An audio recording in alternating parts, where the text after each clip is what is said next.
So all week, it is Mount Rushmore week of the WIP Afternoon Show, the second annual Mount Rushmore week. 50% of the voting is staff voting. 50% of the voting is listener voting that was done online at 94WIP.com last week. So it was the last 50 years. Ike, here is officially the Sixers Mount Rushmore as voted on by the WIP staff, producers, and hosts, and the listening audience 50-50. Allen Iverson is on the Sixers Mount Rushmore. Of course, not a surprise. Julius Erving is on the Sixers Mount Rushmore. Now, this guy was third in votes, which I actually think was a little bit surprising.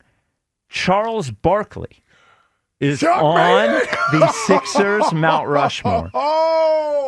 The fourth and final spot on the Sixers Mount Rushmore goes to Joel Embiid.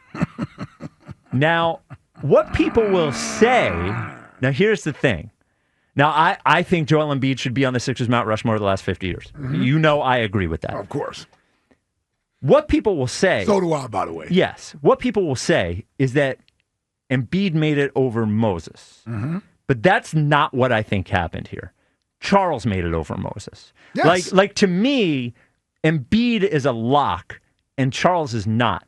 And when you look at it, Charles played the same amount of time here as Embiid. Mm-hmm. And Embiid was better. And that is it. Now, Charles is a Hall of Famer. Charles ended up having his MVP season as soon as he left here. Next year, yeah. There were a lot of issues. The teams weren't good here around Charles. All those things were true.